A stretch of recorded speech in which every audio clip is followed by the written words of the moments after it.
Tala bareedduu takkatu konkolaataadhaan osoo deemaa jirru konkolaataan guutee jira. Isiin dhaabbattee jirti. An taa'een jira. Natti siqxeettee an ulfaa dhaabbachuu hin danda'u. Iddoo naa ka'inaan jette. Nama ulfaa jedheen anis jalaa ka'een teessise.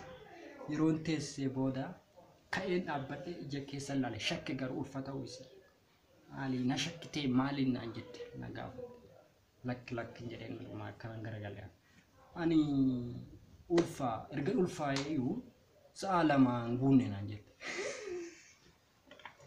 Ulfa sa'a lama guunne fi teessoo na kaasti. Haadhanii harmee har'a abbanne dhungatee sokkee jette. Haadhaan jedhee maarree ati hojii manaa kee waan hin hojjetanii fi si dhungate jetteen haati. Mucaan immoo maali hojjettuun teenya yoom hojjette kan abban yeroo hundaa dhungatuuf jette. Abbaa ofii salphiste. Namicha mataa moluu tokkotu mana rifeensaa dhaqee rifeensa sirreeffachuu dhaqe. Mataa isaa moluudha. Kan rifeensa sirreessu maal jedheen? Rifeensa kiyya mataa kiyya moluu waan ta'eef gatii naa hir'isi jedheen. Gatii irraa noormaaliidhaa naa hir'isi. Kee hin dabalchiisayyuu jedheen kan rifeensa.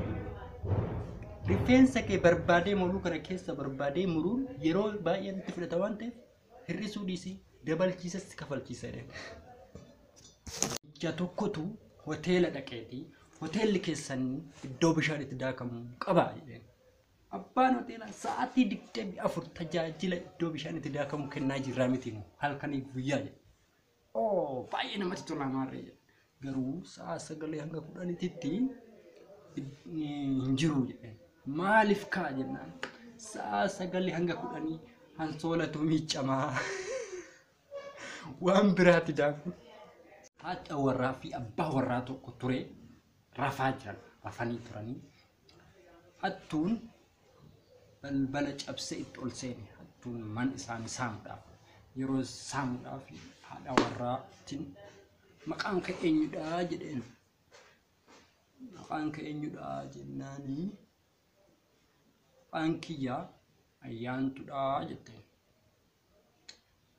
Ayyaantuudha. Jaalalleen kootis maqaan Ayyaantuudha.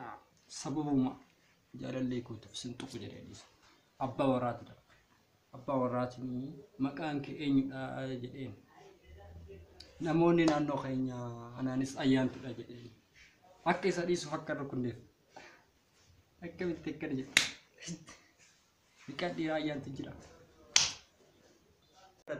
Shimeedhaaf gaafin lammaffaan yeroo dhiyaatu baay'een uummata keenyaa maaliif dabalee jedhamee gaafatamnaan uummanni keenya hin rafuu halkanii guyyaa hojjeta kanaaf baay'een uummata keenyaa dabalee jedhanii jiru.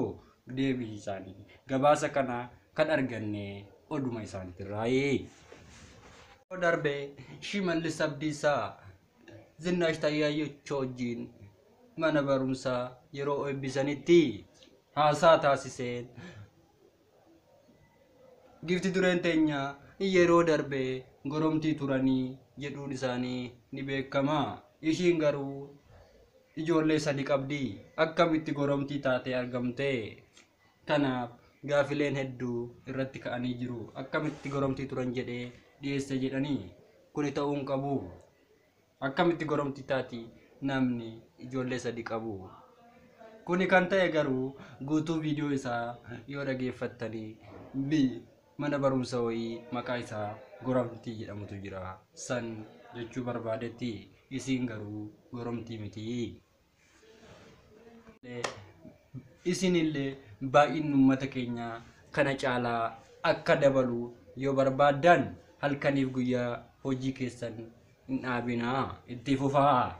Halkanis guyyaas baay'een uummata keenya dabaluu yoo barbaachise ta'e hojii keessan akkuma Shimeen jedhe halkanii guyyaa hojjechuun dhaadannoo isaanii tifasiisuu qabdu.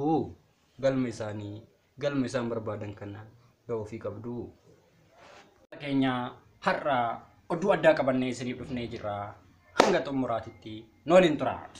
Mootummaan naannoo Oromiyaa guyyaa gaafa Adawaasan jecha wayii dubbatanii jiru. Jechi isaan dubbatanis faandoon fardeen keenya magaalaa Finfinneetiif ni barbaachisa jedhanii jiru. Sababni isaa immoo magaalaan Finfinneen fooqii qofaa yookaan gamoodhaan kan guutamte waan ta'eef gamoo kana diinee xeefii facaasu waan hennuuf faandoon kompostiif waan tajaajiluuf fardeen keessan guutuu gara magaalaa Finfinneetti itti fiddanii kompostii akka tajaajilu akka gootan isin beeksisanii jiru.